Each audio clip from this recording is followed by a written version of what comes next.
I'm losing my goddamn mind. This anime was specifically crafted by the devil himself to break me. Every second of this anime is melting my soul little by little, like I've witnessed a Lovecraftian entity my brain is unable to comprehend. This animated abyss of which I've been subjected is called Kanojo mo Kanojo, or released in English as Girlfriend Girlfriend. Now I want to say right now that Girlfriend Girlfriend is not bad in the same way that X-Arm is bad or Domino's Pizza is bad, but in the way that Yog-Sothoth driving you to madness is bad. I can imagine watching this casually, or dare I say, enjoying it, but if I were to watch even one more episode of Girlfriend Girlfriend, you ought not be surprised to see me in the news living in a shack in the middle of the woods chanting into the darkness. So let's talk about why Girlfriend Girlfriend is driving me insane. The star of the show is Simp Supreme Naoya Mukai, who for his whole life has dreamed of dating his childhood friend Saki.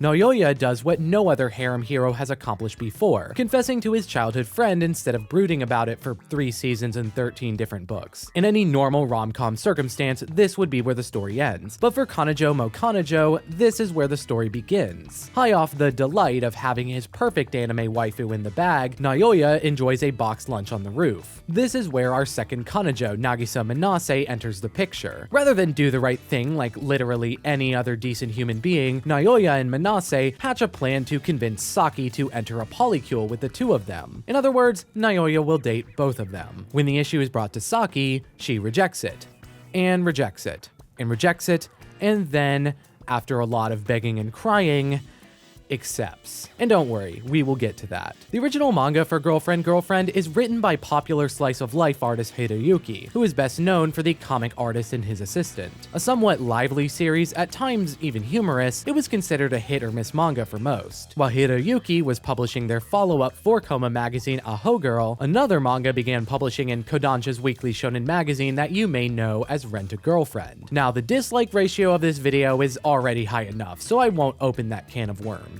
However, RAG's success was runaway, selling millions of copies against all odds, and no doubt began having an effect on the then played out harem genre. To say that Rent a Girlfriend seems to have an influence on Girlfriend Girlfriend, which would publish 3 years later in the magazine, is certainly an understatement. It falls into a similar class of self-aware harem that drive the concept as far as it can possibly go to the realm of pure absurdity, as if harem wasn't already absurd before. However, this isn't at all what makes Girlfriend Girlfriend the trip to the bad place that it is. If we want to talk about that, we need to start with the progenitor of my pain, the host of the harem, the main character Kyoya. If you paid close attention to the synopsis, you may have noticed something a little scummy brewing beneath the surface. From the very, very beginning, Kyoya, for lack of a better word, is written point blank to be an unlikable bastard. In my opinion, there are virtually no likable harem anime characters. Nearly all of them is ironically written to be a self-insert for your typical anime watching NEET or otherwise younger man slash boy who would be receptive to the fantasy of multiple women and, for lack of a more charitable term, paying attention to them. My personal cringy presumptions aside, this is ironic because almost none of these characters actually behave like normal people. I'm not necessarily saying that Kodaka or Shindao should transform into total gigachads, accepting each character's advances like paragons of alpha masculinity, but the extreme passiveness and the sometimes mind-numbingly empty-headedness of your typical harem protagonist makes sticking with these anime a mental chore. But then we get to Kyoya. Kyoya.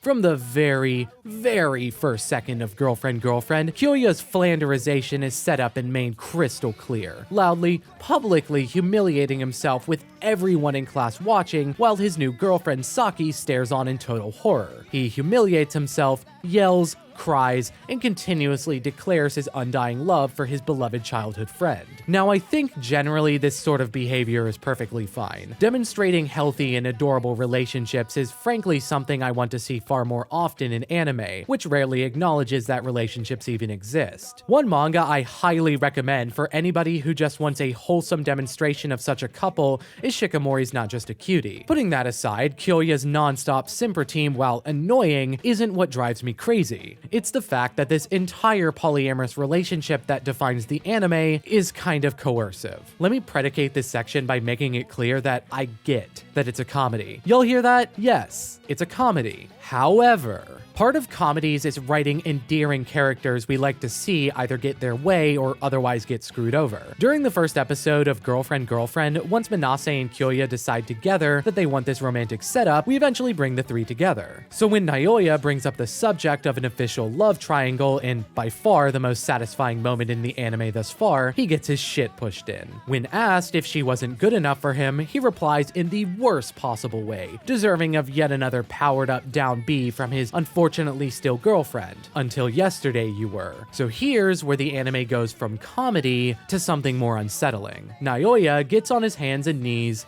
and begs, and begs, and begs, until she accepts. It is from this very moment that I have literally no intention of hoping this relationship lasts. Like seriously, am I crazy here? Am I nuts? Like, am I not giving this man a fair shot? Saki clearly doesn't want this and even continues to object to their polyamory long into the argument. No matter how far this relationship goes, no matter how many chapters are published, everything started from this dude begging Saki behind tears to accept that she wasn't good enough. And here's why this anime is driving me up a wall. Kyoya is presented as a hopeless romantic. A man captured by the power of love, unable to hold back his undying admiration for two women, unable to choose one to be the subject of his endless reverence. But when you give even a second of thought to his actions, you realize that he is merely a nice guy, using this pathetic personality in order to justify persuading Saki into continuously pushing her own boundaries. In the second episode, when the trio finally moves in with each other, it only takes minutes for sexy time to become an issue. Nagisa, and don't worry, we will get to her, graciously says that Naoya can sleep with her first. Our hero,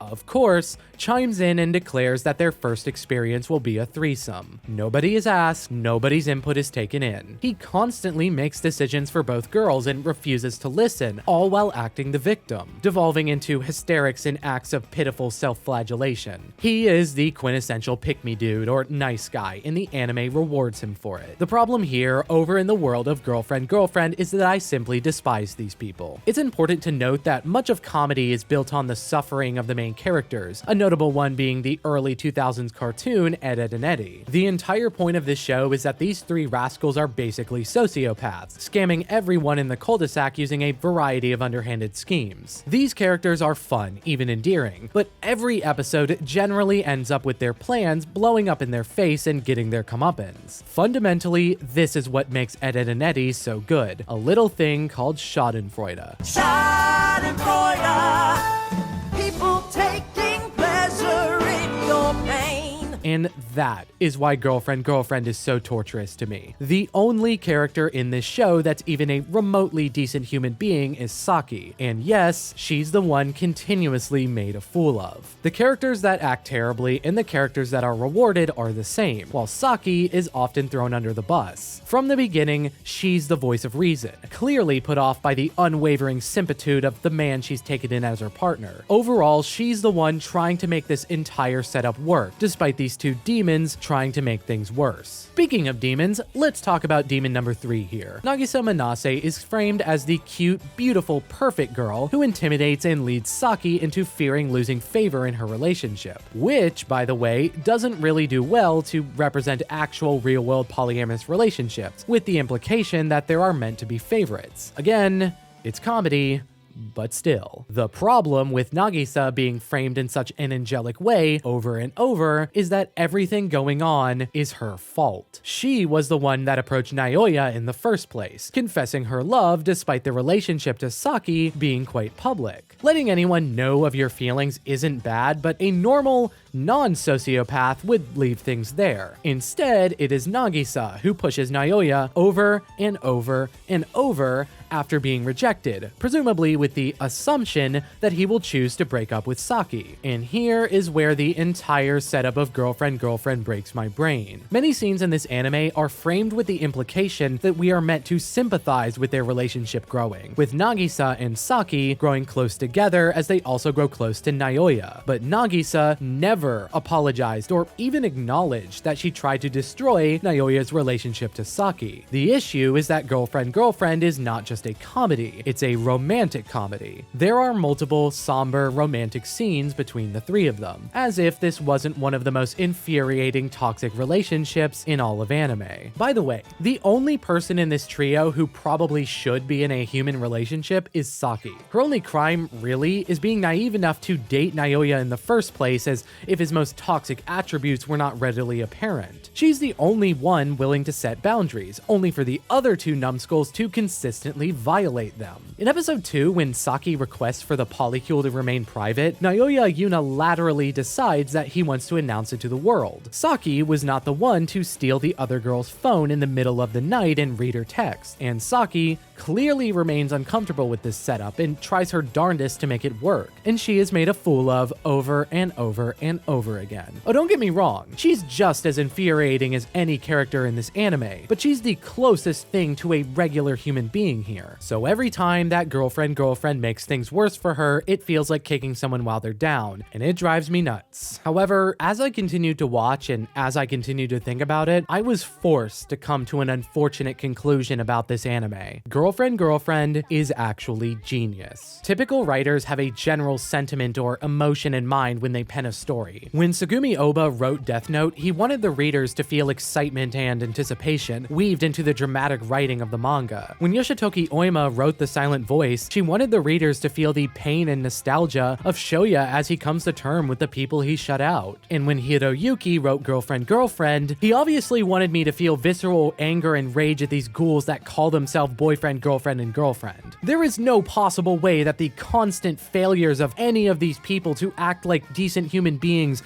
their demonic displays of narcissism, and the levels of sociopathy exemplified could have possibly been an accident. Hiroyuki could only be one of the most emotionally intelligent humans to ever walk the earth, capable of creating some of the most aggravating characters I've experienced in a long time. Girlfriend is a masterclass of devilish writing, a feat of pure hatred that can only make you stand back in awe. All that being said, this might just be complete and utter nonsense, a ridiculous coping mechanism to justify myself the existence of such a heinous anime. Perhaps my original assessment of this anime was the correct one, that this anime was in fact crafted by Satan himself to melt my brain into a catatonic state. If you enjoy this anime, I salute you. You're able to put up with far more than I was capable of. You are a stronger person than me. Hell, if you're a manga reader for this, you must be purely superhuman. Wait, the manga gets worse?